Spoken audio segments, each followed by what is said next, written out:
ओए डीजे वाला आवाज दीजिए थोड़ा। अरे माँ का जयकारा लगाना है ना। नाचा हो नाचा हिला के।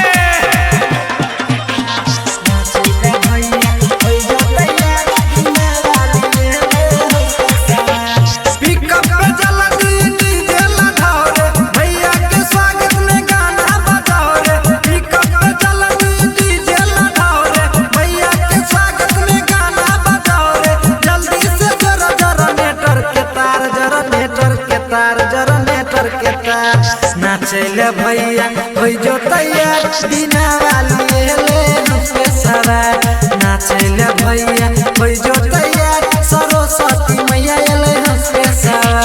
पिकअप पे जल्दी डीजे लगाओ रे भैया के स्वागत में गाना बजाओ रे। पिकअप पे जल्दी डीजे लगाओ रे भैया के स्वागत में गाना बजाओ रे।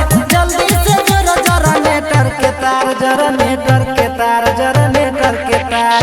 नाचले भैया हो जो तैयार बिना वाली ले हमसे सवार। नाचले भैया हो जो तैयार सरस्वती मैया ले हमसे सवार। समस्त कमेटी से आग्रह करते हैं कि जाके देखिए वहाँ पे लड़का लोग लड़की सबको तंग कर रहा है। रे लड़का रे वहाँ पे क्या कर रहा है? चलो इधर। डीजे वाला आवाज दीजिए थोड़ा। अरे माँ का जयकारा लगाना है ना। नाचा हो नाचा हिला के। मैया के महिमा छे बहुते महान रे। कले ना पूजा माँ के दे तो ज्ञान रे। पूजा माँ के दे तो ज्ञान रे। मैया के महिमा छे बहुते महान रे। कले ना पूजा माँ के दे तो ज्ञान रे। पंडल के दोनों साइड लारी लगाओ रे। सूर्य के दाता अगरबत्ती दिखाओ रे। पंडल के दोनों साइड लारी लगाओ रे। सूर्य के दाता अगरबत्ती दिखाओ रे। कलश भरा दे लगे कतार मोरे लगे कतार मोरे लगे कतार। नाचले भैया हो जो तैयार बिना वाली ले हमसे सवार। नाचले भैया हो जो तैयार सरस्वती मैया ले हमसे सवार। अरे जितने भी मेरे कमेटी के लोग हैं जरा वहाँ पे जाके देखिए तो बहुत भीड़ लगा हुआ है। थोड़ा उन सबको साइड कीजिए तो।